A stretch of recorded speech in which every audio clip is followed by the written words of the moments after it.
السلام علیکم ورحمۃ اللہ وبرکاتہ۔ امید ہے کہ سب دوست احباب خیریت و عافیت سے ہوں گے۔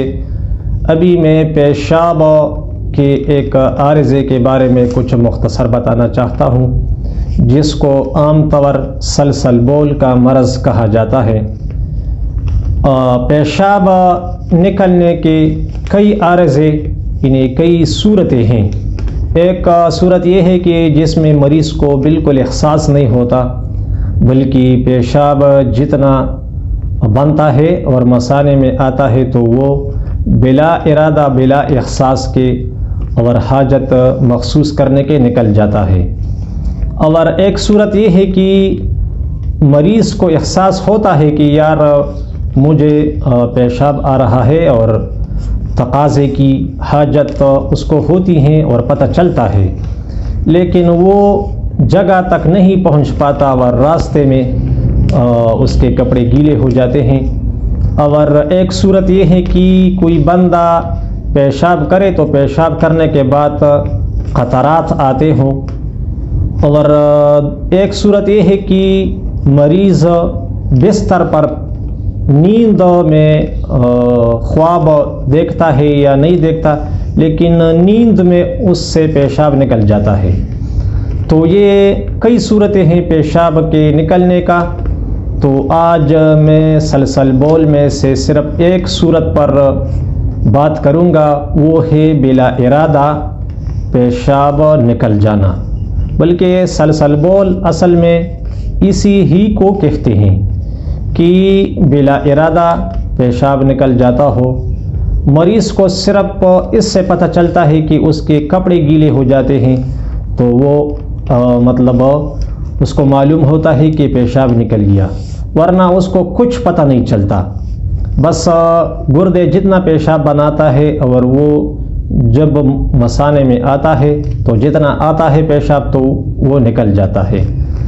تو یہ کس مزاج میں ہوتا ہے، اس کا علاج کیا ہے، اس کے بارے میں بات کروں گا۔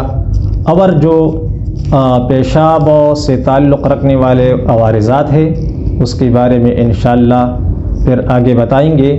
تو سلسل بول یعنی بلا ارادہ پیشاب نکل جانا، خواہ بیداری کی حالت میں ہو خواہ نیند کی حالت میں ہو، لیکن زیادہ تر ایسا نیند کی حالت میں دیکھا گیا ہے، خواہ وہ کم عمری میں ہو یا بوڑھے حضرات ہو، لیکن بلا ارادہ نکل جاتا ہے اور مریض کو کچھ پتہ نہیں چلتا کہ مجھے پیشاب کی حاجت ہے یا نہیں ہے۔ تو یہ عارضہ ہے غدی عضلاتی یعنی گرم خشک مزاج کا۔ اس میں اعصاب میں بہت زیادہ تسکین کی وجہ سے پیغام یعنی خبر پہنچانا اور آرڈر لینا یہ موقوف ہو جاتا ہے۔ اعصاب مثانے کا کام مطلب مثانے کے جو اعصاب ہوتے ہیں تو وہ کام نہیں کرتے، بلکہ اعصاب کام چھوڑ دیتے ہیں مثانے کا۔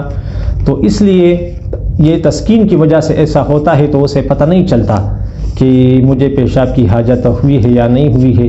دوسری طرف جس طرح کی اعصاب میں تسکین ہوتا ہے تو تسکین کی وجہ سے مثانے کا جو اعصاب ہوتا ہے تو وہ کام نہیں کرتا۔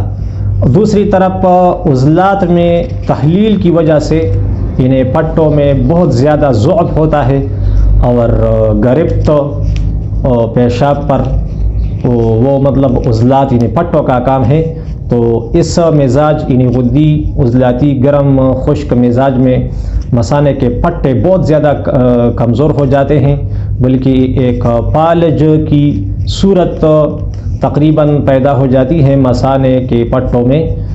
اور امساک یعنی پیشاب کو روکنا، جتنے بھی امساک ہے خواہ وہ بڑے پیشاب کا ہو یا چھوٹے پیشاب کا ہو یا منی کا ہو، تو وہ سارے مطلب امساک یعنی روکنا یہ عضلات کا کام ہے۔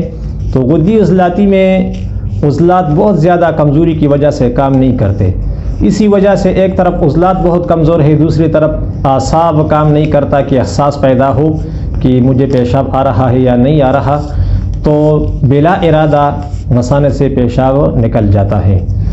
تو اگر کہیں پر ایسا مریض ہو تو فلسفہ علاج یہ ہے کہ سب سے پہلے اس مریض کے اعصاب کو بیدار کیا جائے، اس لیے کہ احساس و ادراک کہ یہ چیز گرم ہے، یہ سرد ہے، اور ابھی مجھے یہ کرنا چاہیے، یہ نہیں کرنا چاہیے، تو پیشاب کا تقاضا آنا یا اسے روکنا کہ ابھی نہیں کرنا ہے پیشاب، میں پیشاب کرنے کی جگہ پر ابھی نہیں ہوں، بستر پر ہوں وغیرہ وغیرہ، اور یا مجھے تقاضا ہے تو جانا چاہیے، تو یہ کام اعصاب کا ہے، تو احساس و ادراک کو بیدار کرنا چاہیے۔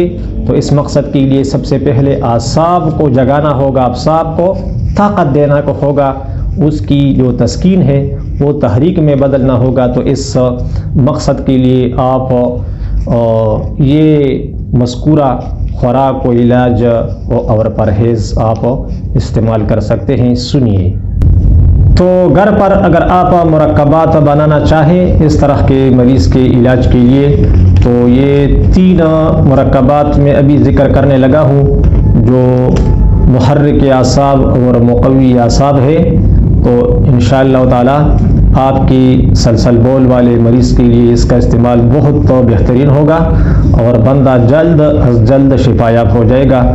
تو پہلا جو مرکب ہے وہ ہے جوکار، نمک مولی، قلمی شورا۔ یہ تینوں چیزیں ہم وزن لے کر باریک کر کے رکھیے، اور 3 گرام صبح دوپہر شام بکری کے دودھ سے یا آپ اسے استعمال کریں، یا اگر شربت بزوری سے استعمال ہو تو بہت زیادہ تیزی سے یہ فائدہ کرتا ہے۔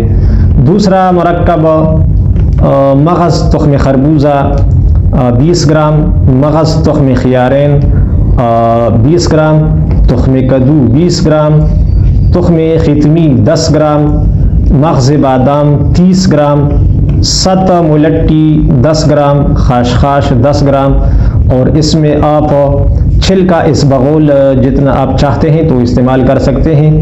چھلکا اسبغول کے علاوہ سارے چیزیں باریک کر کے رکھیے، اور اسبغول کا چھلکا پھر اس میں بغیر باریک کر کے شامل کرنا چاہیے، اور اس سے آپ زیرہ سفید اور سبز الائچی کے قہوے سے 1 گرام سے تقریباً 3 گرام تک 3 وقت استعمال کر سکتے ہیں۔ تیسرا مرکب گندک املہ سار، قلمی شورا اور اجوائن خراسانی، یہ تینوں چیزیں ہم وزن لے کر باریک کر کے رکھیے، اور آدھا گرام سے 1 گرام تک لسی کے ساتھ، یعنی دودھ میں پانی ڈال کر جو چیز بنتا ہے وہی لسی، اسے ہم کچی لسی کہتے ہیں، تو یہ نسخہ کچی لسی کے ساتھ استعمال کرنا چاہیے۔ اس کے ساتھ ساتھ آپ جوارح شاہی اگر تکلیف بہت زیادہ ہو تو 10 سے لے کر 30 منٹ بعد آپ اس کا استعمال کر سکتے ہیں۔ یہ جو مرکبات میں نے بتائے، تو اس طرح کے مریض کے علاوہ اگر کوئی بندہ اس کا پیشاب تو احساس کے ساتھ آتا ہی نہیں، اسے پتہ چلتا ہے کہ مجھے پیشاب آتا ہے، لیکن جلن کے ساتھ آتا ہے، اور قطرہ قطرہ آتا ہے، اور زرد رنگ کا آتا ہے، تو ایسا مریض اگر یہ تینوں مرکبات استعمال کرے تو اس کے لیے بھی اس کا استعمال بہت بہترین ہے۔ تو یہ تھا مرکبات کی اعتبار سے پرہیز و علاج۔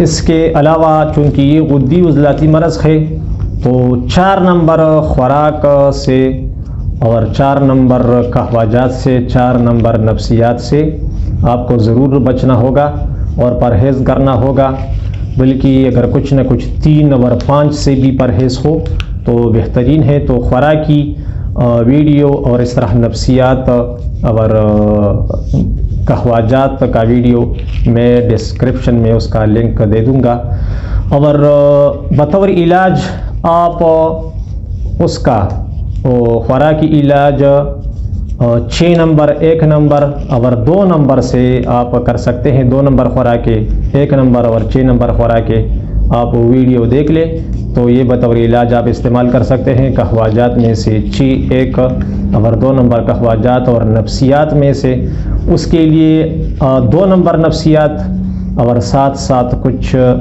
3 نمبر نفسیات ہو تو یہ بہترین ہے، بلکہ 2 نمبر نفسیات اس کے لیے تریاق سے کم نہیں ہوگا۔